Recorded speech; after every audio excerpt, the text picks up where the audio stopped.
number 65 is the integration of x squared times the square root of 1 minus x dx. Again, we don't want this ugliness here, so our u is going to replace this 1 minus x. And when we derive that to both sides, du then gives us negative dx, which means dx then equals negative du. And for this, because we got this x squared here that is unexplained, we're going to have to rewrite this in terms of x and then plug it in. So we add x to this side, subtract the u to this side, and we end up with x equals 1 minus u. So that means that 1 minus u is going to go here, and the 1 minus u, well, the 1 minus x, the u is going to go in there for the 1 minus x, and the dx is going to be replaced by negative du. So we get the integration of 1 minus u quantity squared times the square root of u, which is u to the 1/2 power, times the negative du. You got to be careful of that. Anytime you define a variable or a variation of a variable and the sign changes, you've got to be in mind that that negative sign has to be in there. And that's what we've done there.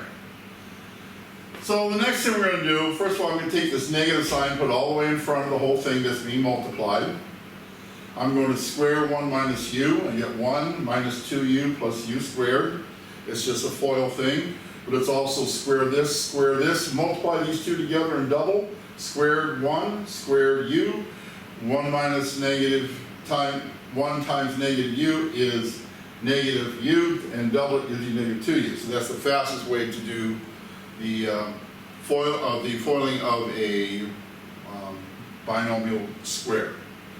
This stays intact, and now because we moved the negative sign, this just becomes du here.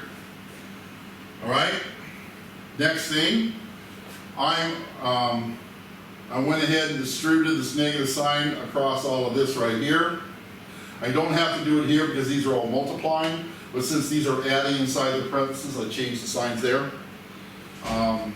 And that then allows me to distribute the u to the 1/2 by all these right here.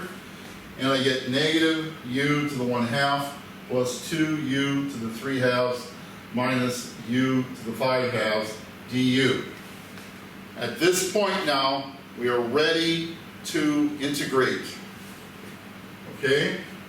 So when we do that, then of course, this becomes 3/2 when you add 1, so it means you have to divide by 3/2.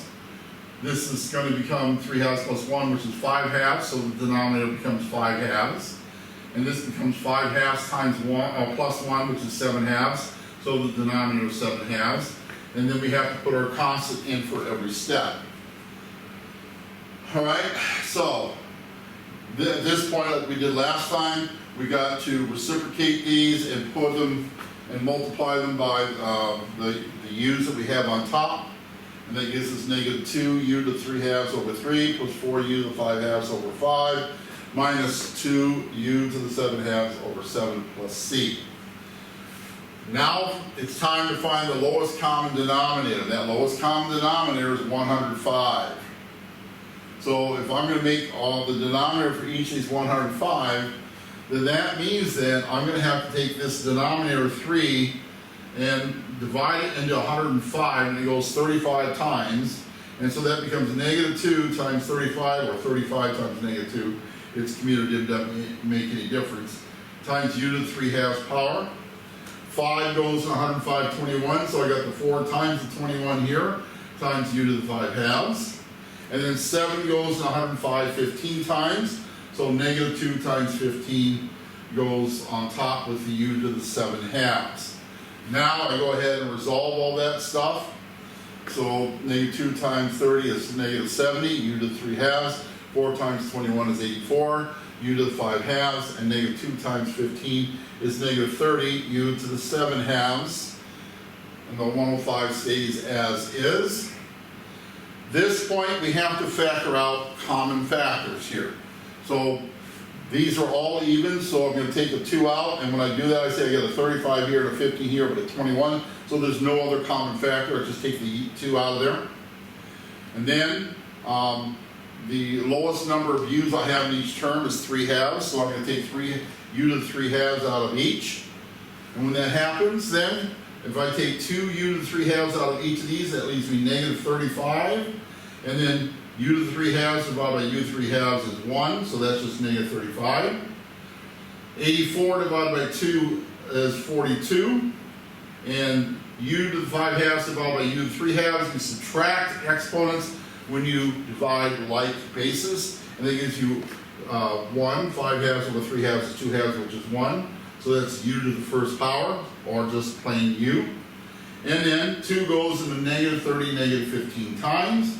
And 7, u to the 7 halves divided by u to the 3 halves is u to the 4 halves, or second power, because you have to subtract the like bases of their exponents.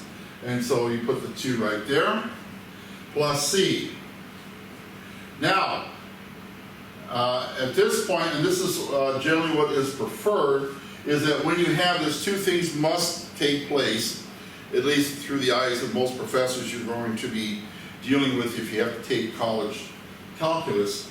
They generally prefer in order of what they call descending order of orders, if you will, squared first and no u's there.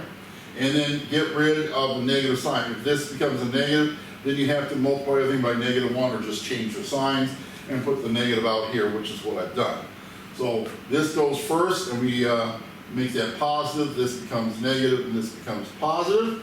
And that's about as far as we can go with u. So it's at this point that we substitute 1 minus x for each u. So this becomes negative 2 over 105 times the quantity 1 minus x to the 3 halves power, times this whole conglomeration here, and that should be a bracket there, not a parenthesis. 15 times to replace u with 1 minus x, so that's 1 minus x squared, minus 42 times u is 1 minus x, we'll put that in there, and then plus 35, plus c again. At that point, we're done with this. There's nothing we can do with this front part right here, so it's all going to be combining what we have in there. So we've got to FOIL this thing, and I went ahead and put the x squared term first. So x squared minus 2x plus 1 is what that is. And then I changed 1 minus x to x plus 1 by changing the sign. So that made that plus 42, and that made that x minus 1, plus 35 plus c. Then I went ahead and distributed out the 15. 15x squared minus 30x plus 15. I distributed the 42, gave me 42x minus 42, and then I just brought the 35 down because nothing was happening with that. Combine like terms, and this is what we get. Again, you know, it's like when you guys took Chem 2, and everybody looked at the homework that you were doing and just gasped in horror at what you were doing. How can you do that? It's just, I'm not taking that class, which most of them eventually did, of course, but this is the same kind of thing. This looks like a horror show. Nightmare on Elm Street Part 5 is taking place in this problem, but it's not. It's more like Wuthering Heights. It's a little stormy, it's a little iffy. You know, you have your doubts, then you have your strengths, and then all of a sudden it's a happy ending. Yes, except, you know, for the fact that they died. But forget that. Your assignment is based upon this. 64 to 70 even on page 305. Have fun.